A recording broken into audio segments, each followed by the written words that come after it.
I don't have a whole lot of short-term savings, next to nothing. I think about my future in and out of retirement every day. Many of our young troops wind up carrying significant amounts of debt and have difficulty saving for retirement. I wish to be financially stable enough to take care of myself as well as my family. I don't want to live paycheck to paycheck.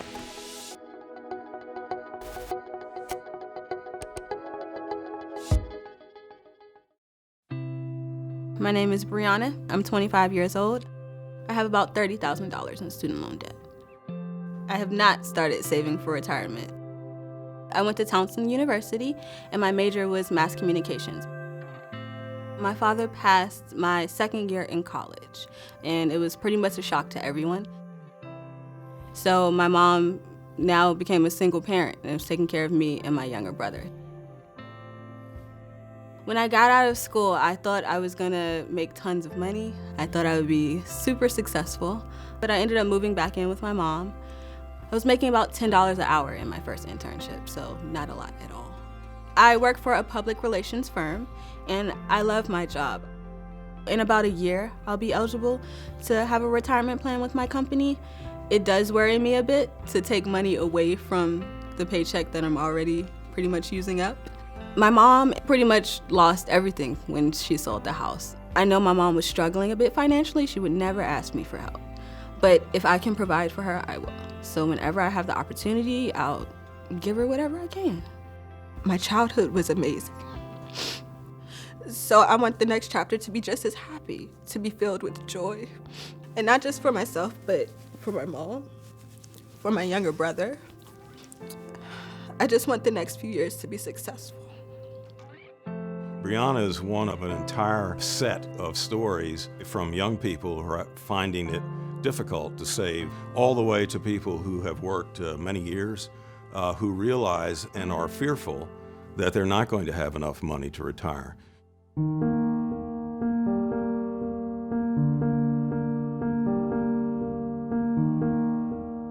My name is Debbie, and I'm an editorial manager at an environmental think tank.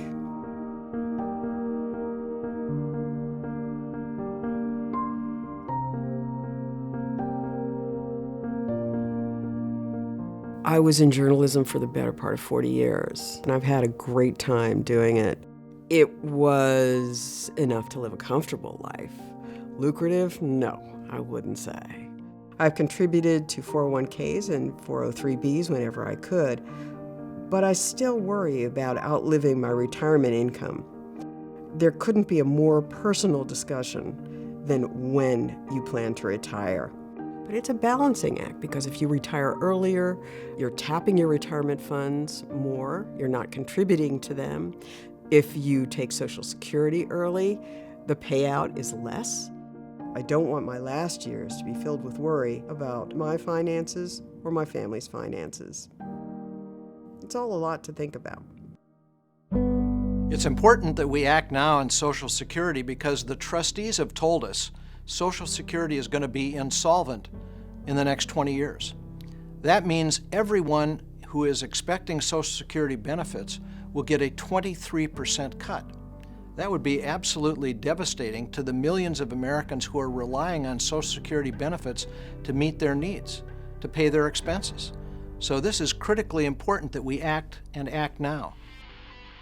My name's James, I'm 27, and I'm a membership manager. My middle name is Thor, that's Thor. People sometimes can be surprised with a name like James Thor that, I have this kind of softer, meditative side. Neither of my parents finished college, and I watched my dad work his tail off to move up the ranks, so that was a big part of me deciding to go the college route. I got my undergraduate degree and then went to law school. After 1 year of law school, I realized it wasn't for me. The last 2 years, I've had 3 different personal training fitness industry jobs, and none of them offer retirement savings of any kind.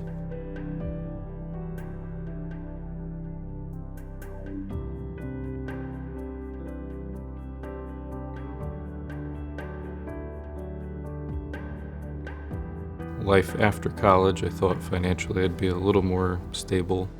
I don't have a whole lot of short-term savings, next to nothing almost, and don't have any retirement savings. The last few years have been stressful, and that I'm lucky I know how to meditate. One reason that some young workers don't have benefits is because they're working in temporary jobs, they're moving from one job to another. They might be working for small businesses that don't even offer benefits for their employees.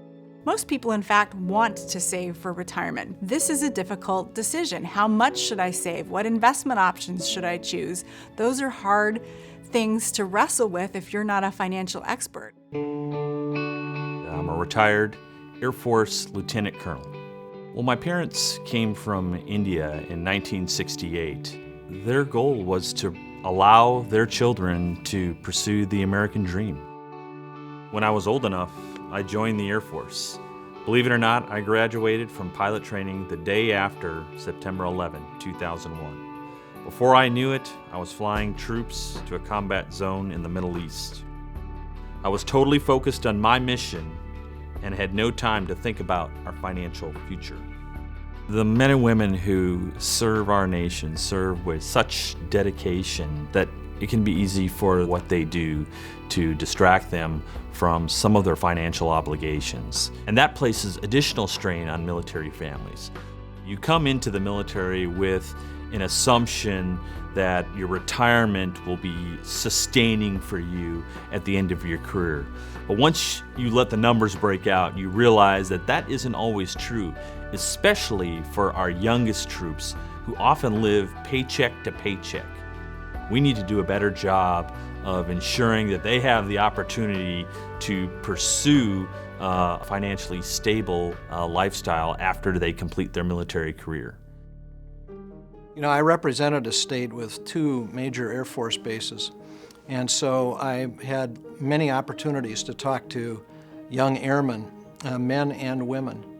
And I found repeatedly that one of their greatest concerns was what kind of retirement they would face, what kind of security they would have for themselves and their families.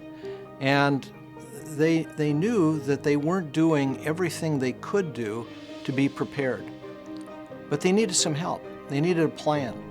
And that's what this commission proposal helps with. We've got a couple of recommendations that we hope will help them. One is making it easier for small employers, and what automatic enrollment does is it makes that decision really easy. The employer specifies a default. We're going to put you in the plan at this contribution rate. We're going to invest it in this asset allocation. All you have to decide is you want to be in the plan or not. And when you make the decision simple for employees like that, almost everyone decides they're going to stick with the savings plan. And that's why it works so well. One of the recommendations of this report is the whole idea of helping people get more educated on finance. That is really the foundation for all this. Once they do that, they will learn to have a savings culture. And that's extremely important going forward for the American people. And we need to get that culture spread throughout the country. And I think this report will help in that process. We are one of the few commissions or policy groups that have combined the need to fix Social Security with the clear need to increase saving both for retirement and for short-run needs of the population in general. What's at stake is the well-being of our democratic society. I wouldn't say that that's too big a statement. You know, if you project out and realize that more and more people are going to have less and less retirement security, I, for one, you know, this isn't I win and you lose. This is we all lose. We all lose. None of us wants to see a vast part of our society living on the edge relative to feeding themselves, housing themselves, and living with dignity. Ultimately, if our positions are adopted, this will benefit real people in a very practical and meaningful way. I hope the American public will encourage their representatives to take the recommendations that have come out of this commission seriously. There's a sense of urgency. It's well overdue fixing Social Security and retirement savings. Our message to Congress, our message to the next president is don't wait. Take this on. We've demonstrated that people from the two political parties, from differing political philosophies, can come together around solutions that are going to make a difference for the future of our country. Let's get the job done.